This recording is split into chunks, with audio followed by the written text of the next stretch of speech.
Ouais, salut à tous. Bienvenue à bord de Omnia Water Family. On est rentré dans l'hémisphère sud là depuis hier. On continue notre route vers le sud. Merci les écoles, les classes. J'ai reçu toutes vos questions, donc je vais essayer d'y répondre à quelques-unes là. Aujourd'hui, je suis avec Flaggy et on va essayer de répondre au mieux aux questions. Alors la première qui vient de l'école André Parrain de Courdimanche, qui est je crois que c'est les classes de CE2, CM2 qui me demandent comment est-ce que je vois des animaux. Oui, je vois pas mal d'animaux, des dauphins, des poissons volants, j'en ai vu beaucoup, pas mal d'oiseaux aussi qui suivent le bateau. Donc oui, je vois pas mal d'animaux et après ça va encore, je vais en voir d'autres, des différents je pense en arrivant dans les mers du sud, les mers qui seront un peu plus froides. Voilà, je vous partagerai tout ça. Et puis après j'avais une petite question qui concernant le sommeil.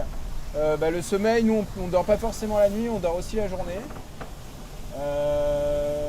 Voilà, là, du coup on dort par des sommeils, des petites siestes pour être sûr de rien percuter devant, faire attention au bateau de pêche, au cargo et puis faire attention aussi au réglage du bateau pour qu'il aille le plus vite possible. Donc on fait des petites siestes, à la limite je vais aller vous montrer. Alors c'est pas évident de se déplacer dans le bateau parce que ça bouge beaucoup.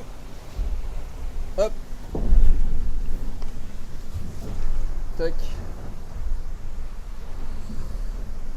Donc là voilà, Flaggy m'accompagne en plus. Donc là tu vois quand on doit faire une petite sieste avec Flaggy, hop on se pose ici. Voilà, je suis dans mon matelas, je suis en face de l'écran et je peux vérifier la carte, etc. Donc voilà. Alors ensuite j'avais une école, l'école Paul Bert à Arcachon, qui me demandait pourquoi tu choisis la Water Family et comment laves-tu tes vêtements. Alors moi j'ai choisi la Water Family parce que je trouvais ça vraiment bien le fait de resuivre tout le cycle de l'eau et pas uniquement la mer, pas uniquement l'eau de la rivière. Voilà, c'est tout le cycle du flocon jusqu'à la vague. Et donc voilà, nous avec un bateau du coup on représentait bien l'océan et la vague et la fin du cycle. Donc voilà, avant que ça ne reparte. Donc c'est pour ça avec Flaggy ici présent qui représente de l'eau du glacier, on était content de représenter la Water Family sur ce tour du monde. Comment laves-tu tes vêtements? Pendant le poteau noir, donc il y a une zone un peu bizarre avec plein de gros nuages et de grains, beaucoup de pluie, j'ai réussi à me faire un petit nettoyage de mes vêtements grâce à l'eau de pluie. Mais c'est vrai que c'est rare, sinon du coup j'ai pas mal de vêtements de rechange. Ensuite j'avais une école, la chapelle de Saint-Gilles-Croix-de-Vie.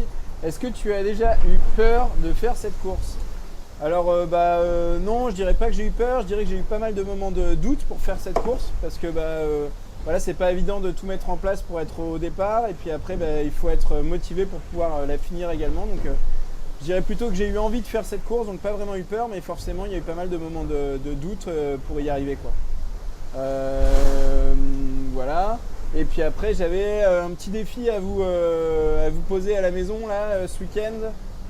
Vous êtes en mode confinement et donc je vous propose de trouver des petites recettes anti-gaspillage. Voilà, ouvrir le frigo, les placards et nous dégoter et nous partager vos petites recettes anti-gaspillage. Allez, ciao les kids, à bientôt!